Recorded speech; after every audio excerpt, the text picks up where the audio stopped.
वाराणसी के कबीर चौरा स्थित श्री कबीर आदर्श संस्कृत महाविद्यालय को अपराधियों और शिक्षा माफियाओं के कथित कब्जे से मुक्त कराने को लेकर आज साधु संतों एवं संस्था के सदस्यों द्वारा एक प्रेस कॉन्फ्रेंस आयोजित की गई। इस दौरान प्रबंधन नियुक्तियों और प्रशासनिक अनदेखी को लेकर कई गंभीर आरोप लगाए गए। प्रेस कॉन्फ्रेंस का मुख्य उद्देश्य था कबीर जी के संस्था कबीर संस्कृत महाविद्यालय जो अपराधी है, 2 मुकदमे में सजा आपता है, दुर्दांत अपराधी जिसके ऊपर दर्जनों से ज़्यादा लूट, हत्या, डकैती, बम कांड, तमाम उस तरह का अपराधी जो कबीर जी के संस्था को अवैध रूप से कब्जा कर लिया, उसको मुक्त कराने के लिए आज हम प्रेस कॉन्फ्रेंस कर रहे हैं तमाम शासन प्रशासन को। और उसमें इस समय वर्तमान में नियुक्ति चल रहा है जो कि 18-19 को इंटरव्यू है, उसको रोक लगाने के लिए हमने किया है, ताकि क्योंकि उन्होंने पता चला है कि तमाम 10 पद की नियुक्ति है जिसपे उन्होंने 50 लोग से ज़्यादा पैसा 30 से 40 लाख रुपए तक एक व्यक्ति से वसूल कर इस तरह से उन्होंने पैसा के दम पर अपना काम कर रहा है। विद्यालय का नाम क्या है? श्री आदर्श कबीर आदर्श संस्कृत महाविद्यालय कबीर चौरा वाराणसी। कहाँ तक क्लास चलता है उसमें शास्त्रीय आचार्य की क्लास चलता है, जो संस्कृत में शास्त्रीय आचार्य जो कि BA MA कह सकते हैं इस लेवल में।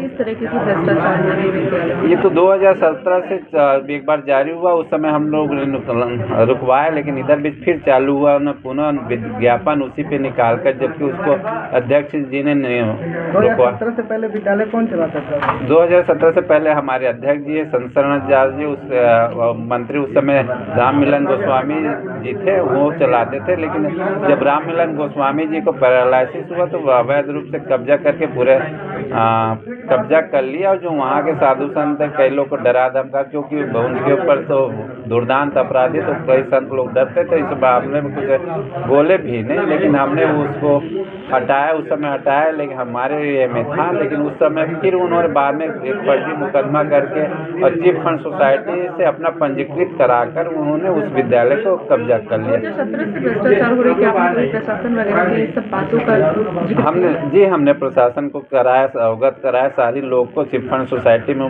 मुकदमाएं चला। लेकिन पुनः हमारी जो चुनाव हुआ, हम उस समय प्रबंधक मंत्री नियुक्त हुए, जो कि जिला अधिकारी के निर्देशन में नामित मजिस्ट्रेट के द्वारा चुनाव हुआ, उसको फर्जी घोषित कर चिट फंड सोसाइटी ने, जो अपराधी 2 मुकदमा में सजा आपता है, उसको मंत्री मानते हुए, उसका कार्रवाई को वैध मानते हुए, उसको पैसा के दम पर उसको कागज को सही मान लिया गया। क्या लगता है प्रेस कॉन्फ्रेंस करके खुलासा कर रहे हैं? जी हाँ, हम अवगत करा रहा है। यदि नहीं इस विषय में कोई कार्रवाई नहीं होगा तो हम परसों से आमरण अनशन करेंगे, जिसमें तमाम साधु संत, हमारे भक्त समाज, हमारे कबीर की धरोहर को बचाने के लिए आमरण अनशन पर भ्रष्टाचार खत्म हो जाएगा लगता है आपको?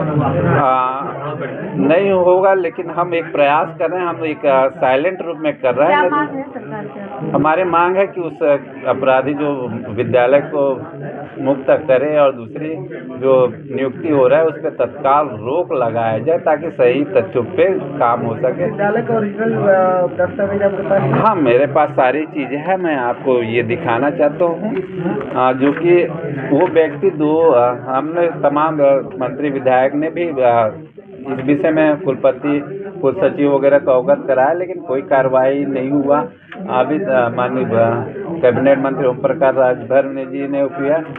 ये उस अपराधी का धार्मिक न्याय बोर्ड से भी एक लेटर है, जो फर्जी रूप से सिवान में एक मठ था उसमें कब्जा, 2 मुकदमे में आजीवन कारावास बताया जाता है। इसका सजा अब तक का हमारे पास काफ़ी है, जो कि आप देख सकते हैं AK-47 अन्य घातक असलाहों के साथ पुलिस ने गिरफ्तार किया था।